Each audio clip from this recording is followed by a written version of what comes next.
जय हिंद साथियों, आज के इस क्लास में आप सभी का बहुत बहुत स्वागत है। तो साथियों, बिहार पुलिस सिपाही की नई भर्ती 2025 के लिए आज हमारा प्रैक्टिस सेट नंबर 25 चलेगा। साथियों, इससे पहले आपका टोटल 24 सेट का डिस्कशन हो चुका है और सभी सेट का जो पीडीएफ है वो आंसर के साथ एप्लीकेशन पर अपलोड कर दिया गया है। एप्लीकेशन का लिंक डिस्क्रिप्शन बॉक्स में है, जाकर डाउनलोड कर सकते हैं। तो चलिए इसी के साथ आज के सेट को स्टार्ट करते हैं। तो चलिए आज का पहला क्वेश्चन देखिए, ओजोन परत की मोटाई किस इकाई में मापी जाती है? डॉप्सन इकाई, सीवर्ट इकाई, डेसिबल या फिर डेल इकाई। चलिए क्वेश्चन नंबर 1 के लिए आप लोग आंसर बताइए। बहुत ही शानदार क्वेश्चन है, ओजोन परत की मोटाई को किस इकाई में मापी जाती है? तो यहाँ पर इस क्वेश्चन का आंसर क्या हो जाएगा? डॉप्सन इकाई। ठीक है, डॉप्सन इकाई में ओजोन परत की मोटाई को मापा जाता है। ओजोन परत की बात करें, ये किस मंडल में पाया जाता है? तो ये समताप मंडल में पाया जाता है ओजोन परत। ठीक है, समताप मंडल में। और विश्व ओजोन दिवस कब मनाया जाता है? तो 16 सितंबर को। कब मनाया जाता है? 16 सितंबर को। ओजोन का अणुसूत्र क्या होता है? O3। ये सब क्वेश्चन पूछा जाता है, ध्यान रखिएगा। डेसिबल में ध्वनि की तीव्रता को मापा जाता है।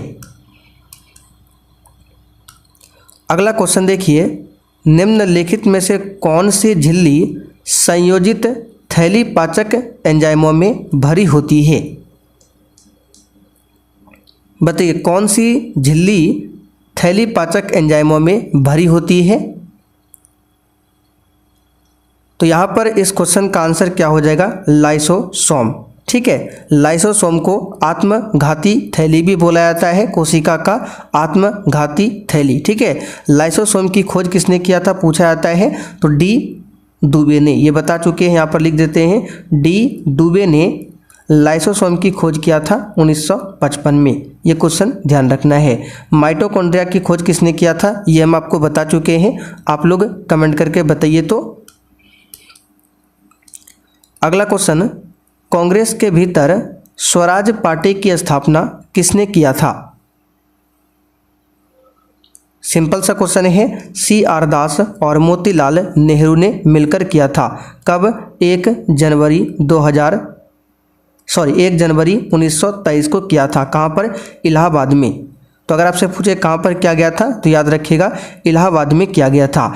अच्छा, ये जो स्वराज पार्टी है, बाद में पूछा जाता है इसका विलय हो गया था किसमें? तो कांग्रेस में। स्वराज पार्टी का 1923 में कांग्रेस में विलय हो गया था, ये भी आपको ध्यान रखना है। आगे देखिए, स्वतंत्र भारत के राष्ट्रीय झंडे का डिजाइन निम्नलिखित में से किसने बनाया था? ये सब क्वेश्चन आसान है, आप लोग भी आंसर लगाते चलिए। पिंगली वेंकैया ने बनाया था। हमारे राष्ट्रीय ध्वज तिरंगा का जो लंबाई और चौड़ाई का अनुपात रखा जाता है, पूछा जाता है कितना? तो 3:2 के रेशियो में रखा जाता है लंबाई और चौड़ाई का अनुपात। अच्छा, राष्ट्रीय ध्वज तिरंगा को कब अपनाया गया था? तो 22 जुलाई 1947 को। 22 जुलाई 1947 को अपनाया गया था। आगे देखिए, भारतीय स्वतंत्रता संग्राम के बारे में निम्नलिखित में से कौन सा कथन सही नहीं है? चलिए सभी ऑप्शन को पढ़ते हैं। चौरा चौरी कांड के कारण गांधी जी ने असहयोग आंदोलन से हाथ खींच लिया था, यानी कि असहयोग आंदोलन को वापस ले लिया था। बिल्कुल सही जवाब है। चौरा चौरी कांड फरवरी 1922 को हुआ था, जिसके कारण महात्मा गांधी ने असहयोग आंदोलन को वापस ले लिया था। चौरा चौरी कांड में हुआ क्या था?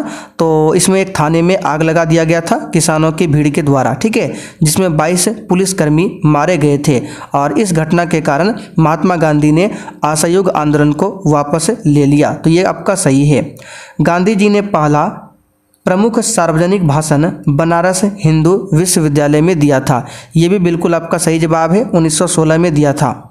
कब दिया था? 1916 में। ये भी कथन सही है।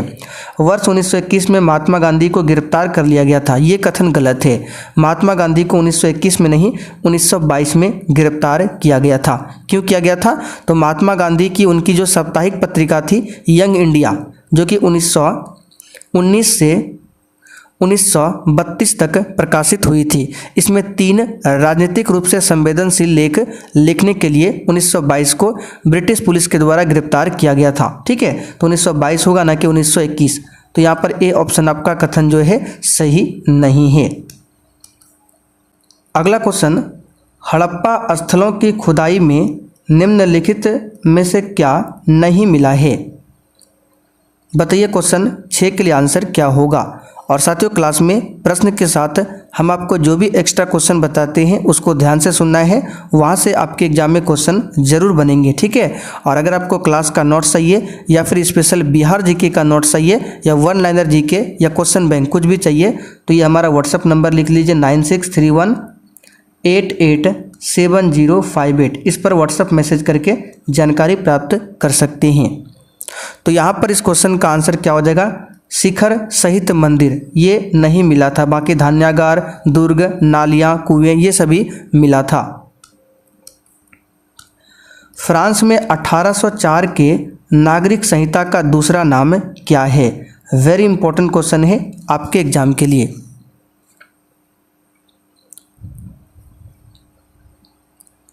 तो फ्रांस में 1804 के नागरिक संहिता का दूसरा नाम था नेपोलियन संहिता।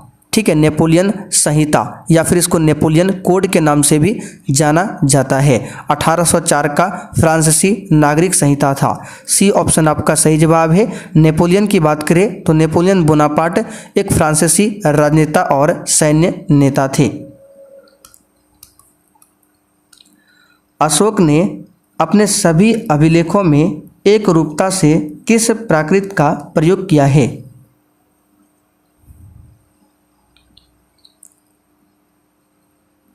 तो साथियों, अशोक ने अपने सभी अभिलेखों में एक रूपता से मागधी प्राकृत का प्रयोग किया है। मागधी प्राकृत का, यहाँ पर सी ऑप्शन आपका सही जवाब है।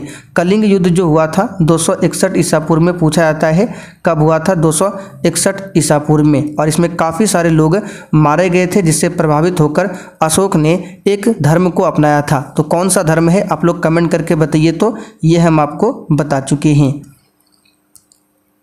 कवि कालिदास किसके राज कवि थे? एक भी क्वेश्चन को छोड़ना नहीं है और डेली आप लोग प्रैक्टिस सेट लगाइए। क्लास का समय है शाम में 7:30 बजे और दूसरा क्लास है रात में 8 बजे। दोनों क्लास का पीडीएफ अगर आपको आंसर के साथ चाहिए तो पीछे जो हमने व्हाट्सएप नंबर लिखाया उस पर मैसेज करके बता सकते हैं। तो कवि कालिदास चंद्रगुप्त विक्रमादित्य के राज कवि थे। कालिदास की प्रमुख रचना जो कि एग्जाम में पूछा जाता है, जैसे कि रघुवंशम, कुमार संभवम, मेघदूतम, ऋतु संहारम, माल विकाग्निमित्रम। ठीक है, माल विकाग्निमित्रम और अभिज्ञान शाकुंतलम, ये प्रमुख रचना है जो कि एग्जाम में आता है। समुद्रगुप्त की बात करें तो समुद्रगुप्त को भारत का नेपोलियन कहा जाता है। इनके दरबारी कवि कौन थे? हरिसेन, और हरिसेन ने ही प्रयाग प्रशस्ति लेख की रचना किया है। निम्नलिखित में से किस राजपूत शासक ने प्रसिद्ध शहर भोपाल की स्थापना किया था?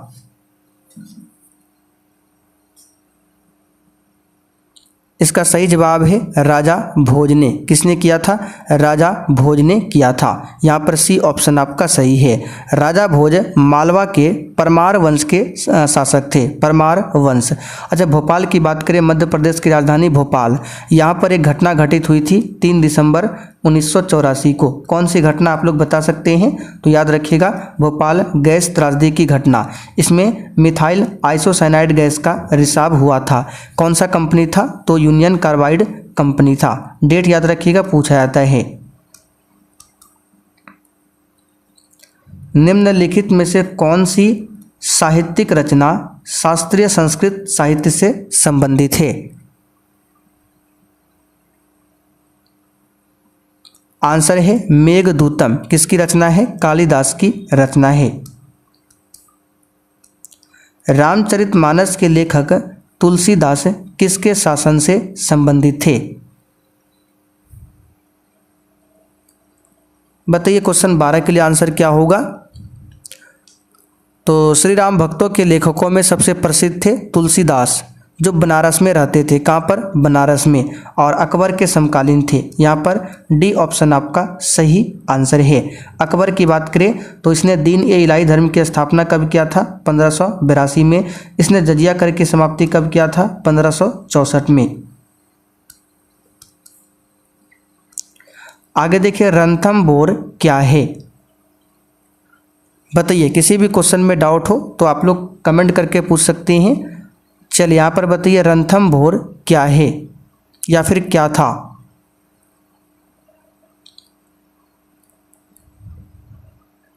तो इस क्वेश्चन का आंसर हो जाएगा एक राजपूत दुर्ग था। निम्नलिखित में से किस घटना ने ब्रिटिश ईस्ट इंडिया कंपनी को बंगाल सूबे का वास्तविक स्वामी बना दिया? बताइए, किस घटना ने ब्रिटिश ईस्ट इंडिया कंपनी को बंगाल सूबे का वास्तविक स्वामी बना दिया? ये क्वेश्चन कई बार बता चुके हैं। यह है बक्सर की लड़ाई, जो कि 22 अक्टूबर 1764 को हुआ था। झेलम नदी के किनारे प्रसिद्ध वितस्तता का युद्ध किन किन शासकों के बीच हुआ था? झेलम नदी को ही पहले वितस्तता नदी के नाम से जाना जाता था और इसीलिए इसको वितस्तता का युद्ध बोला गया। यहाँ पर किन किन शासकों के बीच युद्ध हुआ था, ये आपको बताना है। आंसर है पोरस, राजा पोरस और सिकंदर के बीच में हुआ था 326 ईसा पूर्व में।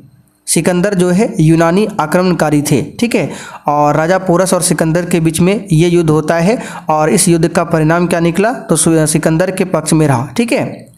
पोरस की सेना के विशालकाय हाथी और यूनानी सेना के तीव्र गामी घोड़ों के सामने नहीं टिक सके, इसलिए इस युद्ध का परिणाम क्या निकला?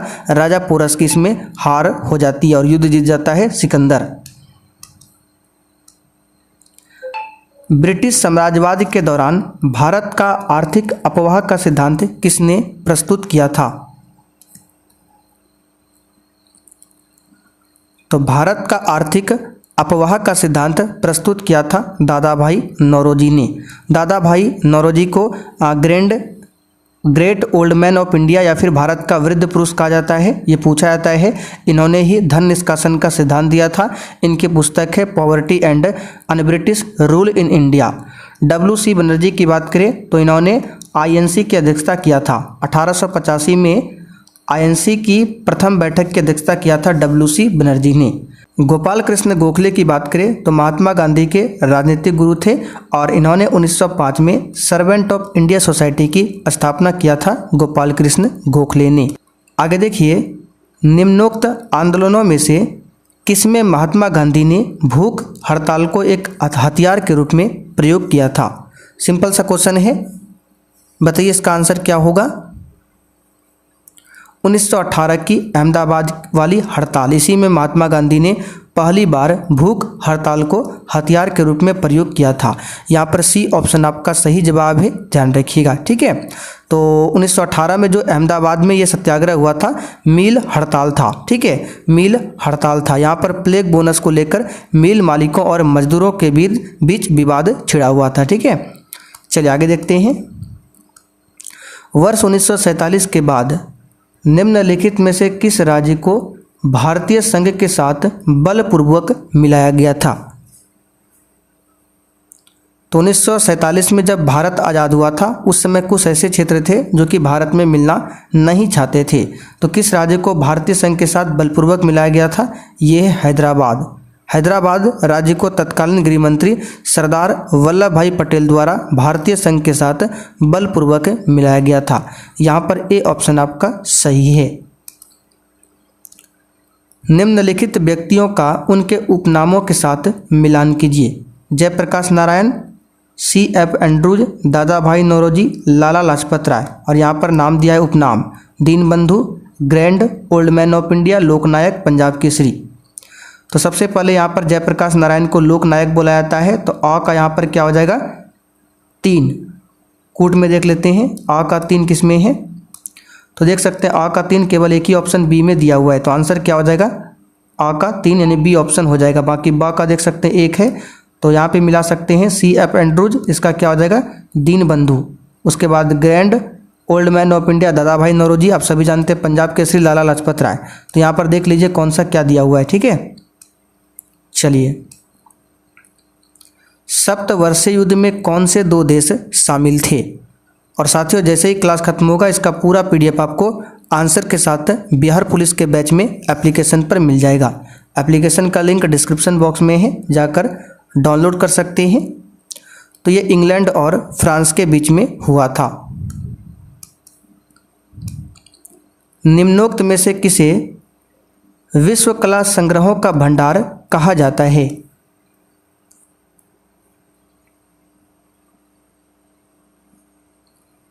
तो यहाँ पर इसका आंसर क्या हो जाएगा? सलारजंग संग्रहालय। डी ऑप्शन आपका सही जवाब है। सलारजंग संग्रहालय विश्व कला संग्रहों का भंडार कहा जाता है। यह भारत के हैदराबाद में है, सलारजंग संग्रहालय। आगे देखिए, हड़प्पा सभ्यता की खोज किस वर्ष में हुई थी? चलिए, आसान क्वेश्चन है, कई बार बता चुके हैं। हड़प्पा जो है रावी नदी के तट पर। हड़प्पा की खोज 1921 में दयाराम साहनी ने किया था और मोहनजोदड़ो की खोज 1922 में राखलदास बनर्जी ने किया था। अगला क्वेश्चन, ऐतिहासिक काल में जैन धर्म के 24वें तीर्थंकर कौन थे? तो जैन धर्म में टोटल 24 तीर्थंकर हुए हैं, आप सभी जानते हैं। पहले तीर्थंकर का नाम ऋषभदेव, ठीक है। 23वें तीर्थंकर का नाम पूछा जाता है पार्श्वनाथ। 24वें तीर्थंकर का नाम पूछे तो महावीर स्वामी। बी ऑप्शन आपका सही जवाब है। देखिए, जैन धर्म जो है, महावीर को जैन धर्म के 24वें तीर्थंकर और आखिरी तीर्थंकर माना जाता है, इस बात को ध्यान रखिएगा। और जैन धर्म की बात करें तो इसके 5 व्रत है जैन धर्म में, जिसमें से 4 व्रत जो है पहले से चले आ रहे थे। तो 5वां व्रत जो है जैन धर्म में किसने जोड़ा पूछा जाता है, तो महावीर स्वामी ने जोड़ा था 5वां व्रत। निम्नलिखित में से किस विदेशी यात्री ने भारत का दौरा सबसे पहले किया था? इसमें से बताना है। तो इसमें से सबसे पहले मेगास्थनीज ने भारत का दौरा किया था। चंद्रगुप्त मौर्य के दरबार में आया था। इनके पुस्तक का नाम है इंडिका, ठीक है, इंडिका। और ह्वेनसांग किसके दरबार में आया था? आप लोग कमेंट करके बताइए। तो फायान किसके दरबार में आया था? इत्सिंग किसके दरबार में आया था? ये सब क्वेश्चन बता चुके हैं और सभी का नोट्स भी आपको अपलोड कर देंगे, ठीक है। राज्य प्रतीक के फलन के नीचे देवनागरी लिपि में उत्कीर्ण शब्द सत्यमेव जयते निम्नलिखित में से किस उपनिषद से लिया गया है? सिंपल सा क्वेश्चन है, मुंडक उपनिषद से लिया गया है सत्यमेव जयते को। तो यहाँ पर इसका आंसर क्या होगा? बी ऑप्शन, मुंडक उपनिषद। बी ऑप्शन सही है। निम्नलिखित में से वह दुर्ग कौन सा है जिसे दक्कन की कुंजी माना जाता था?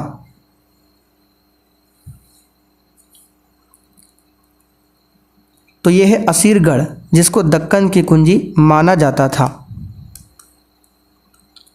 झांसी के राज्य को इसके द्वारा भारत में ब्रिटिश शासन का हिस्सा बनाया गया था।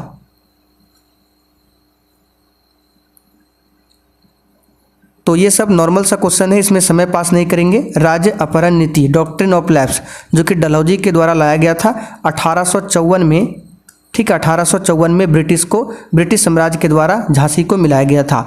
अच्छा, इस नीति के तहत सबसे पहले किस क्षेत्र को ब्रिटिश में मिलाया गया था? तो सतारा को। सबसे पहले सतारा को ब्रिटिश साम्राज्य में मिलाया गया था 1848 में, ध्यान रखिएगा। झांसी को 1854 में मिलाया गया था। डेट भी आपको ध्यान रखना है। अंग्रेजों ने भारत में रेलवे किस उद्देश्य से शुरू किया था? आंसर है ब्रिटिश वाणिज्य और प्रशासनिक नियंत्रण की सुविधा के लिए। और भारत में रेलवे का जनक डलहौजी को माना जाता है। रविंद्रनाथ टैगोर द्वारा रचित गान जन गण मन सबसे पहले जनवरी 1912 में किस शीर्षक से प्रकाशित हुआ था? अच्छा क्वेश्चन है।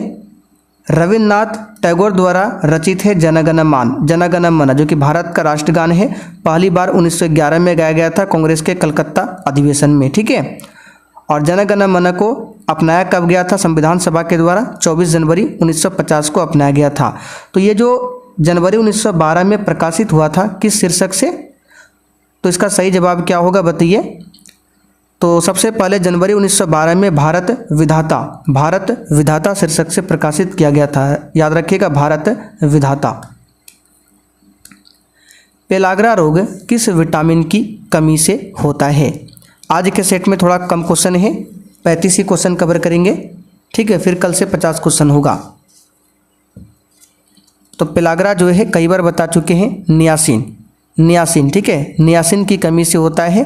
और नियासिन जो है विटामिन B3 का रासायनिक नाम है, ठीक है। बंगाल की खाड़ी के सहारे तटीय मैदान का विभाग क्या है? तो ये भारत का मैप है, बंगाल की खाड़ी इस साइड में है, ठीक है। तो बंगाल की खाड़ी के सहारे तटीय मैदान का विभाग क्या है? तो इसका सही जवाब हो जाएगा कोरोमंडल तट। ए ऑप्शन यहाँ पर आपका सही जवाब है। और पश्चिमी तट की बात करें, यहाँ से लेकर यहाँ तक जो पश्चिमी तट है, पश्चिमी तट को 3 भागों में बांटा गया है। तो तट का जो उत्तरी भाग है, ऊपर वाला भाग है, जो कि कहाँ से कहाँ तक है, मुंबई से, महाराष्ट्र के मुंबई से गोवा तक स्टार्ट होता है, उसको बोला जाता है कोंकण तट। फिर मध्य भाग जो है इसको बोला जाता है कन्नड़ मैदान। और जो लास्ट वाला पार्ट है इसको बोला जाता है मालाबार तट। तो इस साइड को मालाबार तट, इस साइड को कोरोमंडल तट। तो यहाँ पर बोला गया है तटीय मैदान बंगाल की खाड़ी। तो बंगाल की खाड़ी इधर है, तो पश्चिमी साइड वाला पूछा गया है, तो आंसर क्या होगा, कोरोमंडल तट। बाकी कोंकण तट कहाँ से कहाँ तक है, अभी हमने आपको बताया, कोंकण तट मुंबई से गोवा तक। बीच वाला पार्ट जो है इसको बोलेंगे कन्नड़ तट, और नीचे वाला को मालाबार तट। पालर पानी क्या है? इसको डायरेक्ट याद रखिएगा, वर्षा का जल। संविधान के किस अनुच्छेद के अंतर्गत भारत में निर्वाचन आयोग का गठन किया गया है? तो निर्वाचन आयोग का गठन 25 जनवरी 1950 को किया गया था, इसलिए 25 जनवरी को प्रत्येक वर्ष राष्ट्रीय मतदाता दिवस मनाया जाता है। इसका गठन 324 के अंतर्गत किया गया है, ध्यान रखिएगा। और अगर आपसे पूछे जो मुख्य चुनाव आयुक्त है, नियुक्ति कौन करता है, तो राष्ट्रपति मुख्य चुनाव आयुक्त, और जो अन्य चुनाव आयुक्त है उनकी भी नियुक्ति करते हैं राष्ट्रपति। और उनका कार्यकाल कितना होता है, 6 वर्ष या 65 वर्ष की उम्र, जो भी पहले पूरा होता है। अगला क्वेश्चन, भारत में स्थानीय शासन किसका विषय है? तो इस क्वेश्चन का आंसर क्या हो जाएगा, राज्य सूची का विषय है स्थानीय शासन, ठीक है। जैसे कि पंचायती राज जो है राज्य सूची के अंतर्गत आता है। यहाँ पर बी ऑप्शन आपका सही जवाब है। तो चलिए साथियों, आज के लिए इतना ही। अब आप लोग कमेंट करके बताइए आपने 35 क्वेश्चन में से आज कितने क्वेश्चन सही किए हैं।